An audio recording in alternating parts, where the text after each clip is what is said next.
L'inauguration est presque terminée, mais pas encore. Donc nous, on est encore là, jusqu'à 11 h comme eux.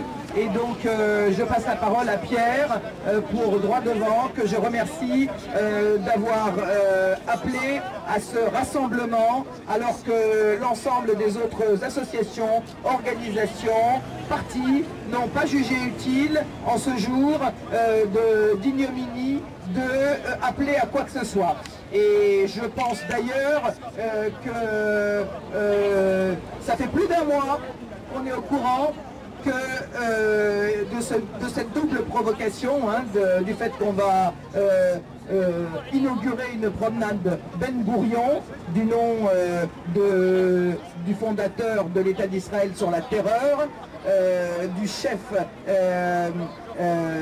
historique du terrorisme israélien, et par un terroriste vivant, Shimon Peres, qui est son disciple depuis longtemps et qui aujourd'hui vient inaugurer cette promenade, alors qu'en même temps, non seulement il a ordonné les massacres de Gaza, après avoir été celui qui avait ordonné les massacres de Cana au Liban, mais qu'en même temps, comme vous le savez, non seulement la colonisation s'étend, mais Israël a annoncé la possibilité désormais par un décret militaire de déporter des dizaines de milliers de Palestiniens de leurs terres, des Palestiniens qui vivent bien entendu depuis des générations sur ces terres, et qu'ils pourront désormais expulser, emprisonner ou déporter dans la bande de Gaza. Eh bien, je donne la parole à Pierre. Merci. Alors, juste avant que je prenne la parole, j'ai une camarade là qui vient de m'avertir qu'il y avait pas mal de sionistes qui étaient autour de la place. Donc, en tous les cas, ce qui est clair, c'est que nous partirons tous ensemble, en groupe, à la fin du rassemblement, pour que ce rassemblement se passe dans la plus grande sérénité.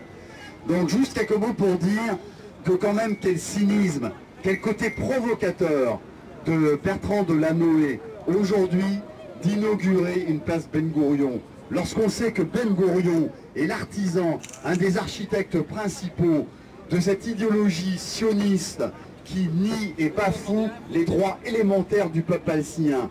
Lorsqu'on sait que c'est Ben Gourion qui, au moment de la Nakba, en 48-49, a expulsé près d'1 million de Palestiniens de leurs terres, qu'il a rasé près de 500 villages. À ce moment-là, M. Delanoë ne trouve rien de mieux que de remettre sur un piédestal une personne aussi sinistre à la mémoire du peuple français. C'est un véritable scandale que nous devons dénoncer et que nous dénonçons avec force ce matin. Et il faut savoir que la personne qui l'invite pour ce faire, c'est quand même Shimon Peres. Shimon Peres qui met ses pas dans celui de M. Ben Gourion. C'est Shimon Peres qui aujourd'hui est un des artisans majeurs de la colonisation, qui bafoue les droits élémentaires du peuple palestinien pour un jour récupérer sa terre et avoir un État digne de ce nom. Donc Shimon Peres, c'est vraiment la dernière personne aujourd'hui qu'il nous fallait inviter dans cette capitale. Shimon Peres devrait être banni de cette capitale et devrait être une personne que l'on fout dehors dès aujourd'hui de cette capitale. C'est une honte pour l'État français et pour le peuple français que d'avoir de tels invités sur notre sol aujourd'hui. Et aujourd'hui, quand même, il faut savoir que tout ceci s'inscrit dans un contexte politique excessivement délétère en Israël. L'État d'Israël, aujourd'hui, a à sa tête un des gouvernements, le gouvernement le plus réactionnaire de son histoire. Il faut quand même savoir qu'ils ont à leur tête, comme vous le savez, Benyamin et l'incontournable ministre des Affaires étrangères, qui, lui, est un fasciste avéré. Donc c'est incroyable aujourd'hui de soutenir un tel gouvernement, car Delanoë, lorsqu'il inaugure une telle esplanade, se met en soutien indéfectible d'un tel gouvernement, et ça c'est une chose inique qu'il nous faut complètement dénoncer. On doit d'autant plus le dénoncer qu'après 1 an de la guerre de Gaza, après le rapport Goldstone, qui pointait clairement des crimes de guerre et des crimes contre l'humanité, c'est l'ensemble de la communauté internationale qui devrait forcer l'État d'Israël à appliquer le droit international, alors que depuis 1948, il ne fait qu'une chose, c'est le violer systématiquement. Il est inconcevable et à contresens que Delano aujourd'hui fasse cette inauguration alors que Joe Biden, le vice-président américain, il y a 3 semaines à 4 semaines, lui-même a été mis en porte-à-faux parce qu'au moment où il était en Israël, comme vous le savez, le gouvernement israélien, de façon provocante, disait clairement on va continuer la colonisation, y compris à Jérusalem.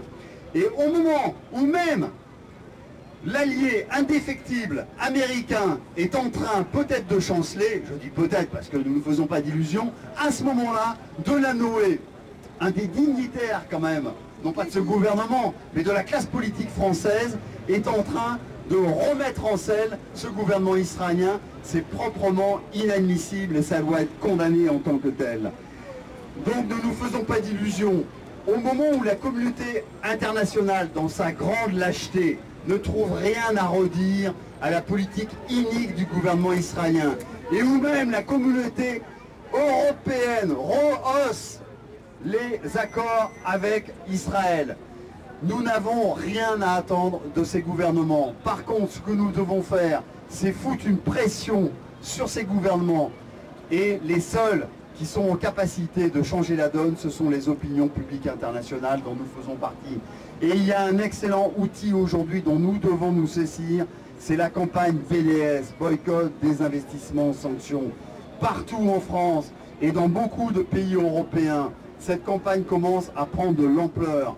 Et c'est avec ce type d'action que nous pourrons imposer à nos gouvernements de faire la pression nécessaire pour qu'enfin le peuple palestinien, un jour, retrouve sa dignité et retrouve sa terre et un État digne de ce nom. Voilà, merci. Ouais.